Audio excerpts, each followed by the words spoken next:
Alhamdulillah, salatu wassalam ala rasulillah amma ba'd.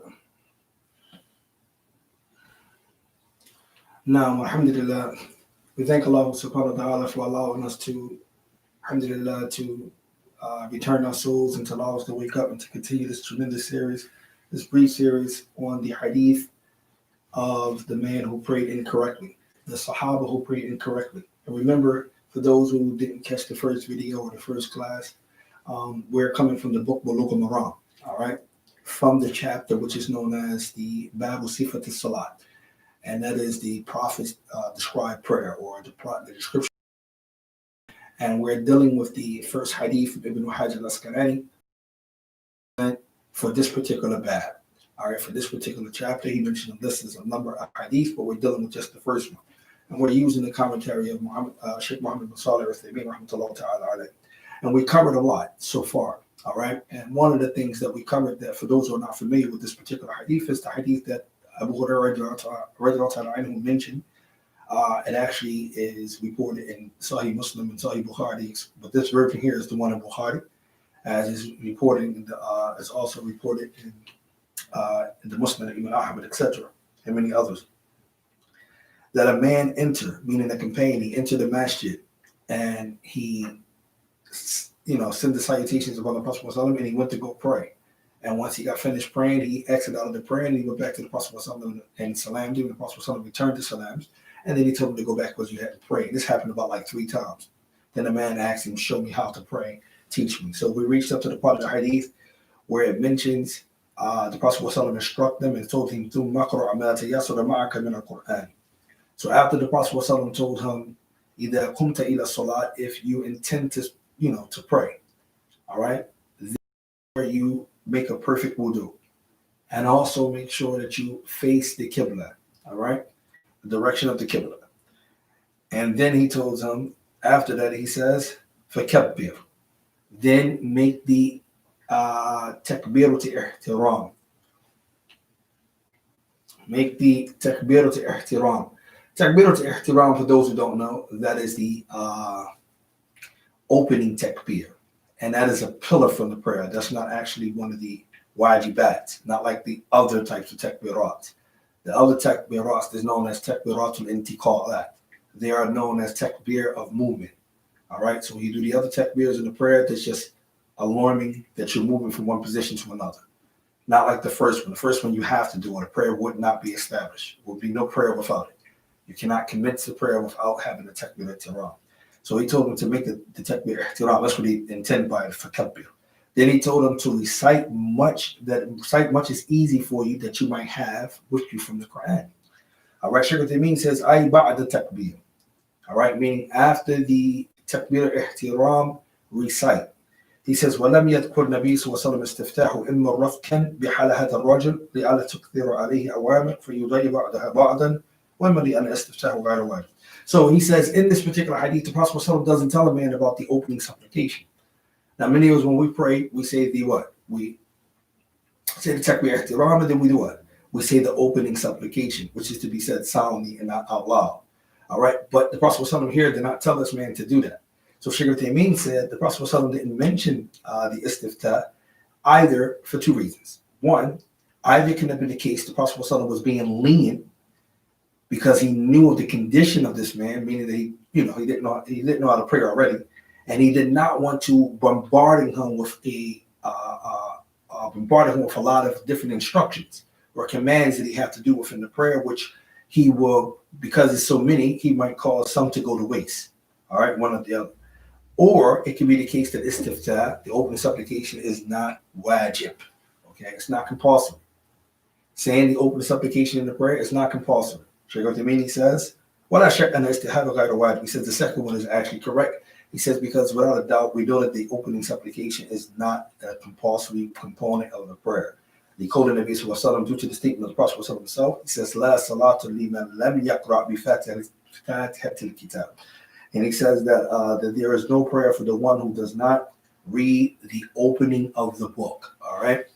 This hadith itself established the fact that al-Fatiha is a pillar of the prayer. Henceforth, the Prophet said, La salata, there is no salat. So in other words, the meaning of salat is not accepted, is not established without the reading of Al-Fatiha, which makes it a pillar. But this hadith also indicates that Shaykh Uthaymeen is using it, showing us that it also indicates that the Prophet ﷺ mentioned that that the opening supplication is not wajib. All right, that the opening supplication is not wajib. The Shaykh comments on the part where he says, "Ma tayassara ma'ak." Read much of your that is easy for you, that you may have. All right, indica, that you have memorized. What takes it to ta'assur. And we know that the opposite of ease is difficulty. بأن يكون الإنسان حافظا لهذا الذي يريده أن يقرأ. Whereas a person, he becomes, he memorized a portion, or for this, he memorized that which he would like to read.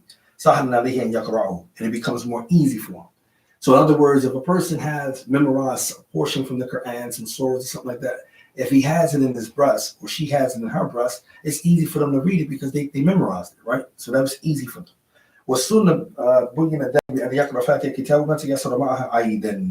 And also the Sunnah has clarified that a person can read Al-Fatiha, the opening of the book, along with whatever is easy for him to read from what he memorized from, like a surah like that.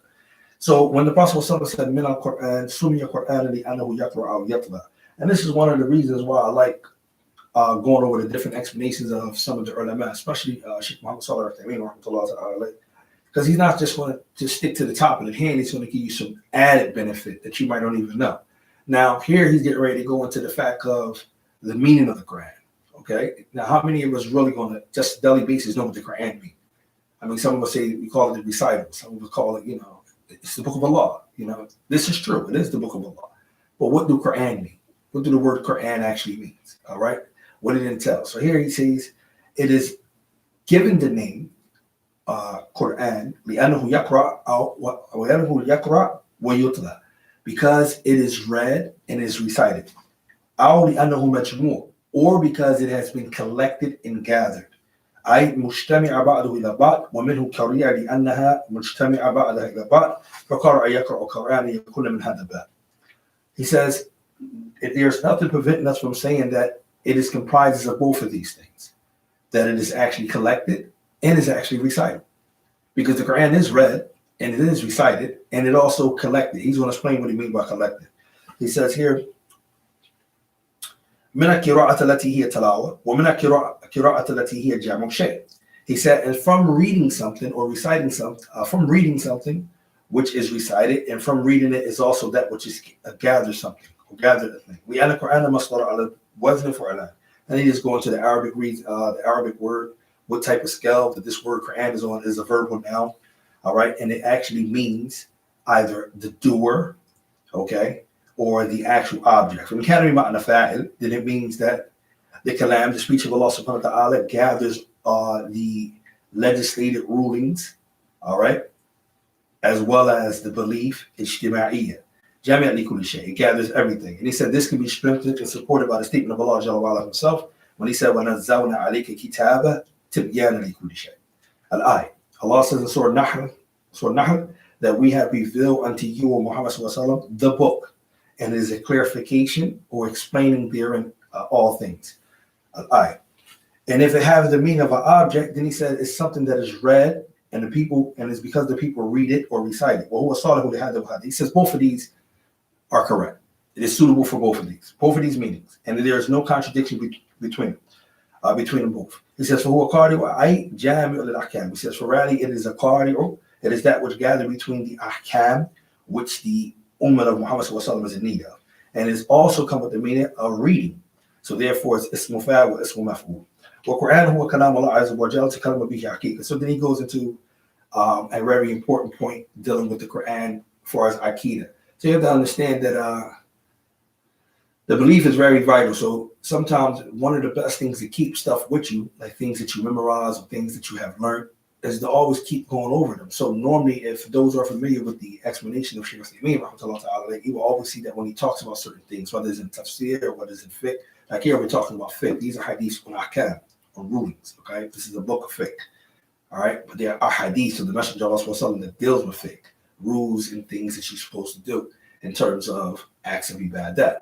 But here he's going to talk about Aqidah because he's talking about the Quran. And the Quran has many different issues surrounding just the book of Allah being the speech of Allah, period.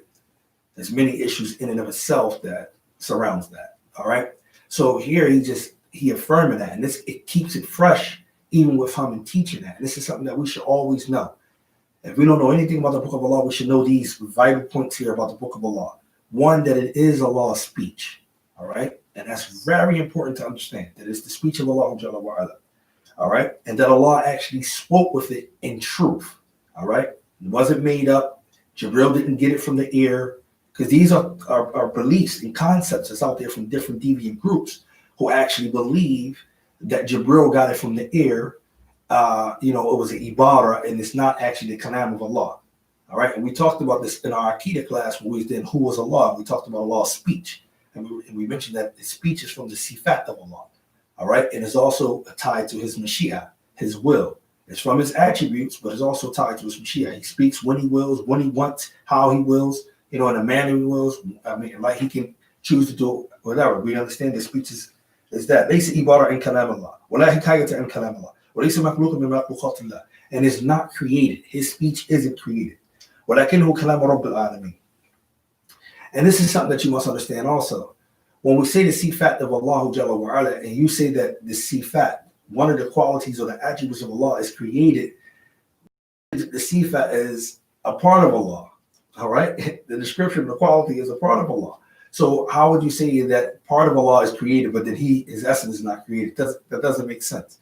His speech is created, right? But it's from his attributes. You affirm that it's from his attributes, but then you say that it's created. That doesn't make sense. No, it's not created. He actually speaks. That's from his attributes. It's actually he actually speaks when he wills. Listen to the Shaykh. He says here, ولكنه كلام رب العالمين تكلم به حقيقة وألقاه على جبريل عليه الصلاة والسلام. So he said this is the speech of the Lord of all that exists, and Allah subhanahu wa ta'ala speak with it in reality, in truth, and that it is something that he has passed on to Jibril عليه الصلاة والسلام. ثم ألقاه جبريل على قلبه. And then Jibril, he actually brought it down to the heart of the Prophet ﷺ. هذا نعرف فضل هذا القرآن وأنه أشرف كلام وأحسن الكلام وأبلغه وأصدقه وأعدله. He says, and with this reason we know what? The virtue of this Quran. That it is the most noble of speech, the best speech, the most comprehensive, the most truthful, and the most just. ولهذا كان مفروض عليه في كل صلاة أن نقرأ بأمه أي بأم القرآن. And for this reason, it has been obligated upon us that we read in every prayer the mother of the Quran. We already know that in the hadith comes, the mother of the book is Al-Fatiha. لأنها جامع الحاوية لمعاني وهي سبع المثاني التي ذكرها الله تعالى بفضلها. And we know that because the Al-Fatiha gathers so much benefits, lofty benefits within itself, and he said that it is also known as the 7 oft-repeated verses, okay, which Allah Jalla wa Ala mentioned individually about it. So ma'atafa alayhi Quran. Then Allah connected to that the Quran itself. Allah says, وَلَقَدْ آتَيْنَاكَ سَبْعًا مِنَ الْمَثَانِ وَالْقُرْآنِ الْعَظِيمِ. سبع المثاني من المثاني is Al-Fatiha. All right, that's the 7 verses. But why would Allah say wal Quran al-Azim? It's not the Fatiha from the Quran. So why did he mention the Quran right after mentioning the Quran? He mentioned the 7 verses and he said wal Quran al-Azim. Shaykh al-Uthaymeen, he says فقوله سبع المثاني هي فاتحة وقرآن عظيم ومنهم فاتحة ولكن من باب عطف عام على خاص. He said this is from the bab of connecting something that is general to something that is specific. So then the Prophet ﷺ continue. He says, ثُمَّ رَكَعَ الرُّكُوعُ. What is ruku? How do a person make ruku? All right, extremely important. I realize this myself. Extremely important, because if your back isn't straight in wudu, your salat isn't accepted. You understand? And the very thing that the individual whom we're talking about, the companion, in this particular hadith, why he prayed incorrectly is because he didn't have any tatma'ina, meaning any khushu' or tranquility in his prayer, and his movements. If he didn't have any tranquility in his prayer, you can tell that he wasn't standing in the positions or being in the positions firmly and at rest or at ease like he's supposed to be. So that's extremely important. That's why the Prophet ﷺ mentioned throughout this whole hadith, as he teaches, he says what? Thumma tatma'inna. He keeps mentioning tatma'inna. Why? Tranquility, being at ease.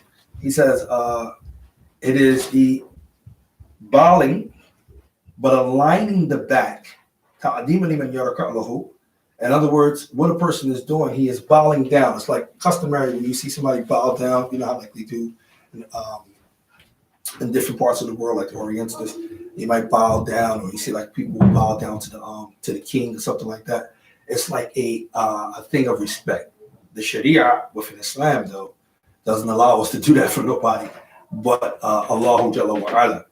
All right, even the Prophet forbade people from coming to bow towards him. Okay, so that Sharia actually abolished that type of act, that we can't do that to anyone but to Allahu Jalla wa Ala. So Tayyib, he says, hatta tatma'inna raki'an, that the person remaining calm, okay, while in that position. So while he or she is bowing, they should be at ease. All right, firmly settled into that position. Until they are at ease, till they are firmly settled. All right. He says, he says, then he is to rise up from the position, the ruku', making sure he stand erect, meaning that his back is completely straight. All right. Now, when you get into the issue right now, where do your hands go? Whether they go on your chest, whether they go on your hands. This is not the time to get into that, because the Shaykh doesn't get into that within his explanation. So I'm not going to go into that right now. That's a whole different topic itself, because like I said, there's not a position that you're going to find within the Shalat except that it's disputed. Okay, that there's some ikhtilaf concerning it. All right, that's when it comes to the fiqh issues, and you understand fiqh issues. So we're not going to get into all of that right now. So he doesn't mention it here. I'm not going to mention it. He says, and then he says, and there is another version that mentioned the actual word tatma'inna instead of ta'tadilu. All right, it mentions tatma'inna. فَيَحْمَلُ هَذَا اللَّفْظ حَتَّى تَعْتَدِلُ عَلَى اللَّفْظ. So he's going to go into this long speech of why that is possible. That when you have a narrator, and one narrator mention a word, and you have another narrator mention a different word. All right, he's going to go into that. How do we understand which one is actually correct? Can we make jam between it? These are principles that the muhaddithun actually use, and they also come over from usul al-fiqh as well. So if it's possible to do that, he goes into a lengthy thing about that. So we're going to move right on. He says, قَوْلُهُ فِي صَلَاتِهَا كُلِّهَا. He says, and the Prophet ﷺ told him, he says, no, I've missed something here. He says, he told him here, السُجُودُ هُوَ خُرُورٌ مِنَ الْقِيَامِ إِلَى الْأَرْضِ بِحَيْثُ يَدْعُ الْإِنسَانُ جُبْهَةً عَلَى الْأَرْضِ إِجْلَالًا لِلَّهِ عَزَّ وَجَلَّ. So when we do prostration, what is that? It's to place our forehead on the ground, all right, out of veneration to Allah Jalla wa Ala. But you're not just placing your forehead, because of the hadith of the Prophet ﷺ that what? When you make prostration, you do it upon 7 limbs. Okay? So you notice you're supposed to do it upon 7. All right? So that's your forehead, your nose is included on that, your face down on the ground, your forehead, nose, face. All right? And then you have your 2 hands, you have your 2 knees, which consider 2. Your knees is 4, and then your feet will make 6. And then your face and whole wedge and all that, which is your forehead, that will all be 1. All right, so 7 things you're supposed to prostrate down on. He says here, though, have to talk to him in the saying. The Prophet says it again. He tells this man to pray correctly, make sure that you remain firmly in tranquility. So the idea of the actual act itself in each position of the prayer is that you're supposed to be at ease. And if you're in haste, you're not at ease. If you're uncomfortable, you're not at ease. Do you understand that? And how many, this is why this hadith itself is supposed to be like a mirror. Okay, when we look at this hadith, we're supposed to put this hadith here, the salah of the man who prayed incorrectly, as a mirror to our prayer. And to make sure that we are not falling into the same mistakes that he had fell into. And that we correct those mistakes within our own prayer, so that we will know that hopefully our prayer will be accepted. Because the Prophet ﷺ told the man 3 times to go back and pray again, because you didn't pray. All right? So we want to extremely be careful when we pray that we're not speeding past our prayer. And that's another thing that a lot of people don't understand, that why the prayer isn't helping you. One of the things people don't get, why the prayer doesn't help me. Well, how much you contribute to the actual prayer? How much do you actually devote yourself to the prayer itself? So when you say, how did the prayer help? How much do you actually contribute to the prayer? The salah itself, contributing to the salah, is that you're supposed to give it your full attention. All right. And that's not something that is an easy feat. Okay. It's not easy to give your whole full attention, but you want to try, you want to do it your best, according to your ability, to give your whole attention, to be very attentive to the prayer. And one of the things that's going to help you be attentive to the prayer is tranquility. Be at ease. There's no rush. Even if you was reciting the most short surah or one of the shortest surah in the Quran, it still should not be a rush with you reciting that short surah. You should take your time in each position, and then hopefully, inshallah ta'ala, by your dedication and doing those things which are required from you for your prayer, like the pillars, the wajibat, prerequisitions, the sunnah, etc., Allah Jalla will accept your prayer. Tell you. So here he says here, when he man to go down and to make sure he remained, he says, he had to talk to him in Iraq. He says the same thing we said about being calm and tranquil within your ruku' is the same thing he's saying in the sujood. This is the first sajda. Remember, each rakat have two sajdas. All right, each unit of prayer have two sajdas, what's called a sajdatain. Wajulusu minhu. All right, all of that is a pillar. All right, the two sajdatains is a pillar. Wajulusu minhu, and sitting from it is also one of the pillars. The actual prayer. Okay, so here he says, remain like that also for the second one. He says,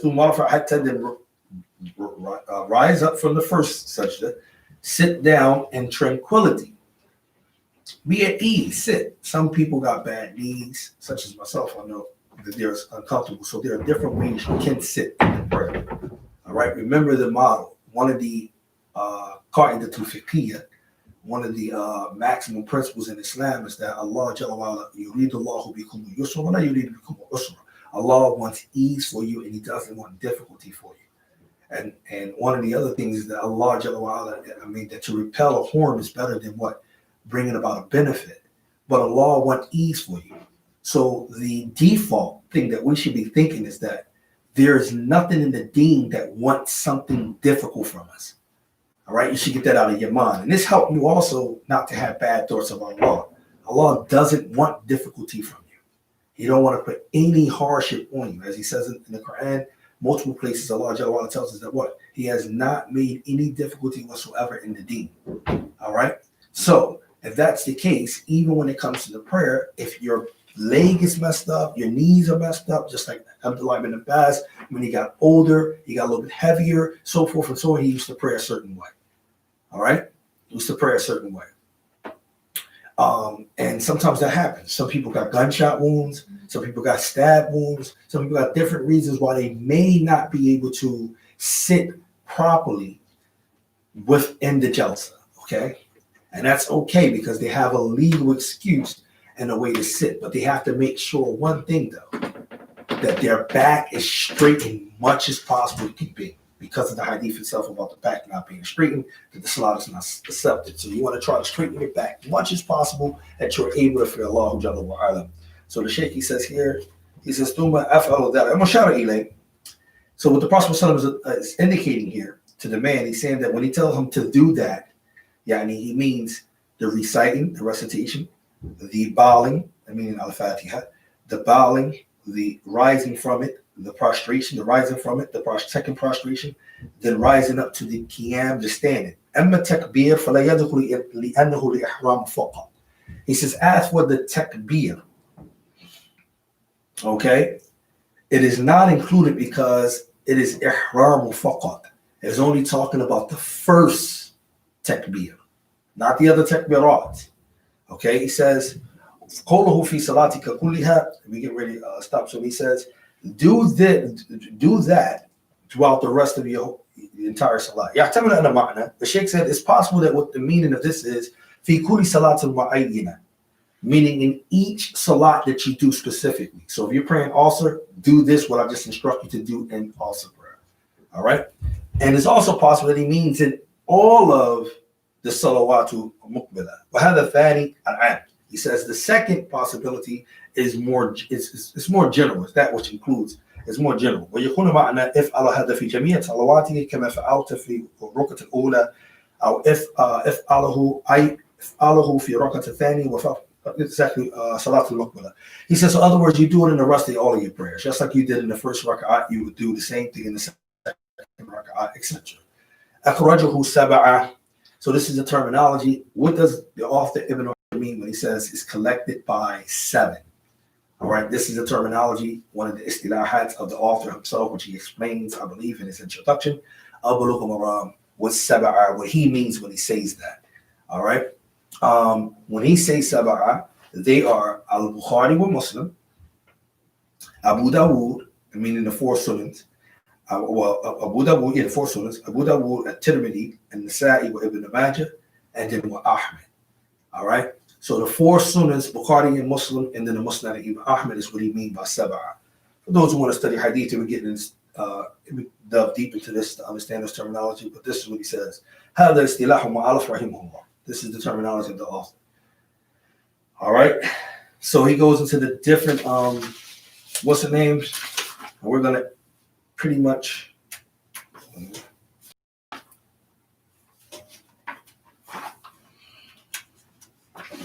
I'm going to mention one fa'idah from the hadith itself, and then we'll stop, inshallah. Right?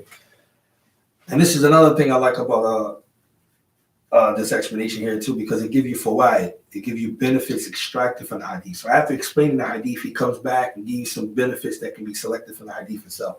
The first benefits he gets is the mulahazat of Nabi sallallahu alaihi wasallam, showing us how observant the Prophet sallallahu alaihi wasallam was of his companions.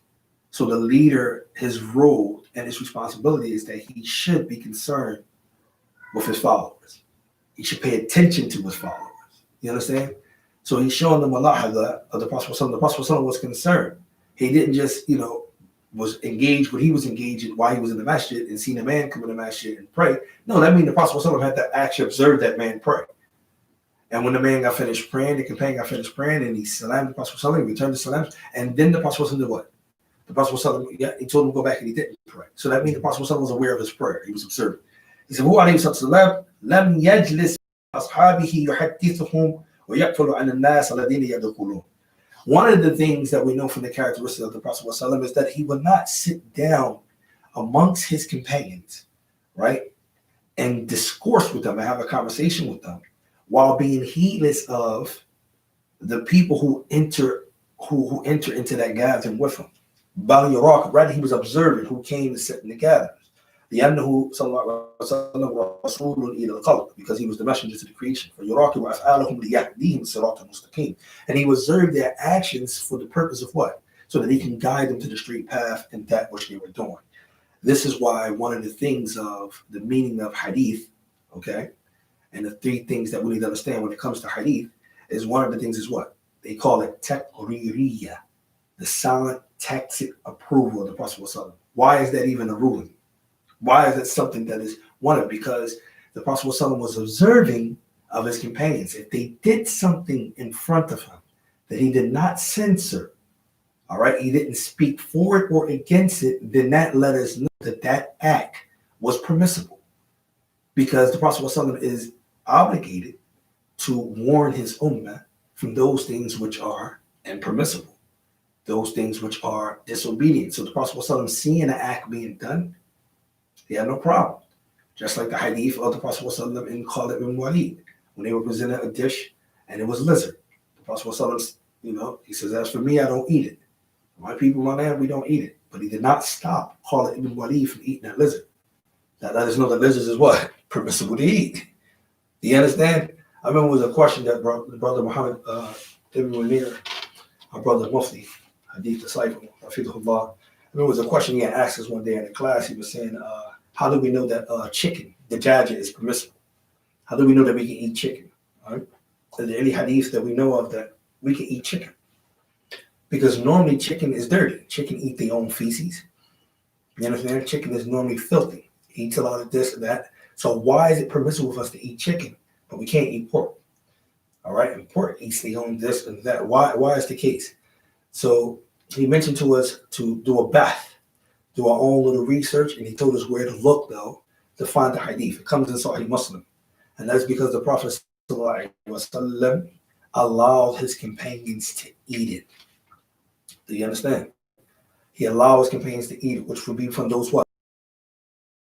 Hadith, where the Prophet ﷺ seeing the change and doesn't speak against it. So here the Prophet ﷺ will observe the actions of the people, right? And he says, وَلَا شَكْ أَنَّ رَسُولَ اللَّهِ قَدْ يَرَاكَ بِهَذَا الرَّجُلِ. And indeed, we can see from the hadith itself, the Prophet ﷺ was observing this man, this companion. He was very aware, astute, you know. And this is something that we should try to do, inshallah ta'ala, with our family members, with our loved ones, with our friends, with our companions. We should try to be observant, you know, of their behavior, observant of, you know, if anything is bothering or discerning to them. We should try to be aware of that. You know, we live in a society where I'm just as guilty of this as much, even if I'm a speaker, but we live in a society where we are prone towards selfishness. And a lot of that play in the role that we eat. I remember Sheikh Yahya Hajuri, I have a book actually here in the Maktab, in the library, from Sheikh Yahya about the benefits of 40 hadiths on eating, all right? And one of the things he was arguing is that there's a way that we are taught to eat, where we all have individual plates, right? It sparks something in us. It sparks that greediness or that selfishness within us. So it's make us be selfish. So when you're not observing of someone and you're not paying attention to someone, then where's that focus is at? Either the focus can be on anything but that person, which is not really good to do, because if that's your family member, somebody that you should be observing to see what's bothering them. That's your friend or your companion. All right. You shouldn't be self-centered. All right. As if you're just worrying about yourself and you're only out for yourself. Actually, that's not even from Islam. All right. There's a concept in Islam which is known as ithar. And this is something that we've seen that took place between the Muhajirin or the Ansars. All right. The Muhajirin were those who migrated from Mecca to Medina, and the Ansar were those who came from Medina, which was known as Yathrib, to aid and support the Prophet ﷺ. They gave pledges to aid and support the Prophet ﷺ and the deen of Allah Azza wa Jalla. So these things, ithar, Allah talks about it in a particular surah, which is known as Surah Hashr. Allah talks about how they made the migration and things like that, and they gave, despite of the fact that they needed things, they gave it to their fellow brothers in Islam and their fellow sisters in Islam. They gave it to them because they had ithar, they had prefer others above themselves. And this is like a high level to get to. All right. So this is something that Islam encourages. It doesn't encourage us to be selfish. It's mine. All right. Now there is times in the deen where you can be selfish and where you should be selfish.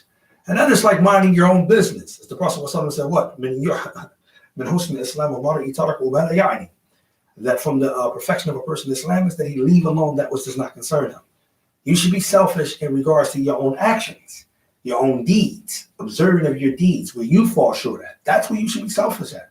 Because there's going to come a time where you're going to be selfish, and that is going to be on Yom Kippur. As the Prophet ﷺ mentioned in the hadith, that when the people will be born, and the person will be saying, nafsi, myself. That's all you're going to be worried about. It's not going to be worried about this person, that person.